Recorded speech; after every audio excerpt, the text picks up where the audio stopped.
I'm literally sitting here in my office remembering where I was 8 years ago, y'all. I was working full time in corporate America, traveling, doing my thing, earning six figures, really believing that this was going to be the job to set me free.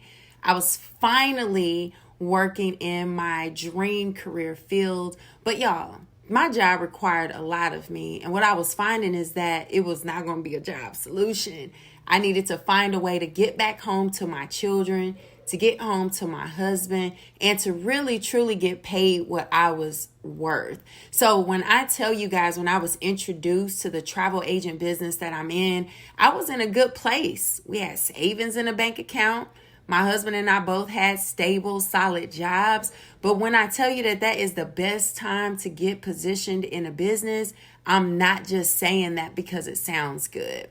Some of y'all have been following me for years. And even when I was working a job, I would say, hey, I show up on my plan A, but I also work my plan B. Do you have a backup plan? If your job did to you or do to you as my job did to me, and that was to lay me off. I will never forget the day, March 31st, 2016, just 4.5 months after I got started in this business project, where I received a text message from my job. Now, y'all keep in mind, this is a job where I never was reprimanded for anything. I was never written up for anything.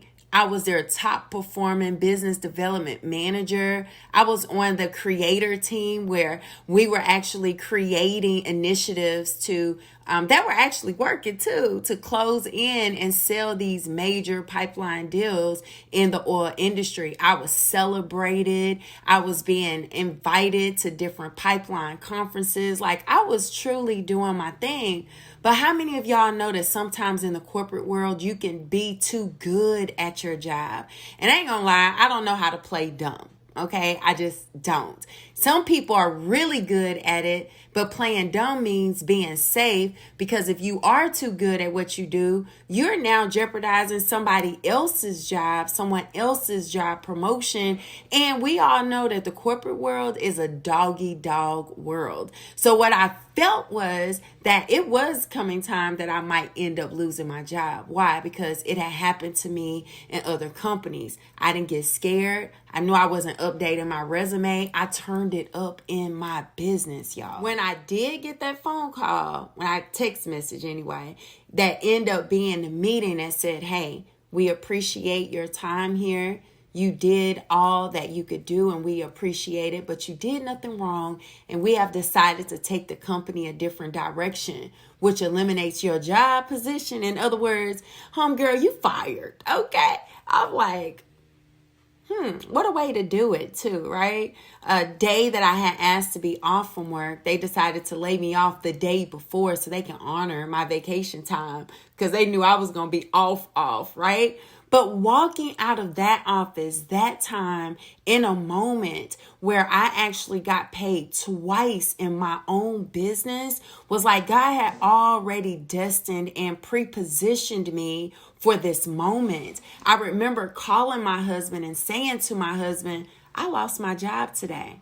It wasn't the first time that I've ever had to make this call to my husband. The other calls were different. I would be crying. I'm like halfway devastated, blindsided. But this time, y'all, was different.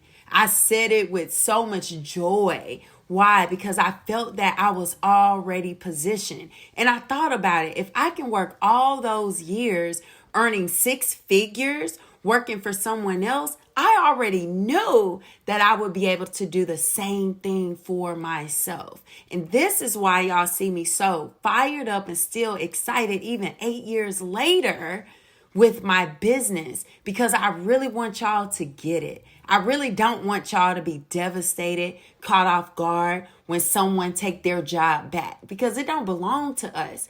It is up to us to go out and create a business that could literally be a legacy for your family. But y'all, do business the right way. I know far too many people that's out here hustling, bustling, still not understanding the power of leverage and residual income.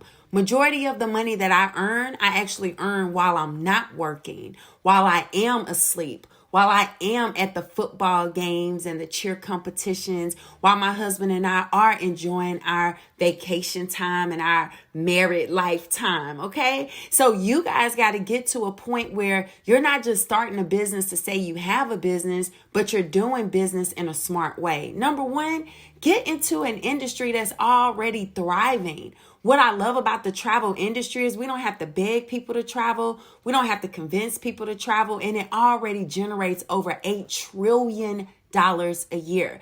That means you can literally get in this industry and accidentally make some money. But lucky for you, if you get partnered with someone like myself that can coach you and train you and teach you how to really boss up in your business, you're going to make some intentional money. And you can earn a few extra $100 part-time.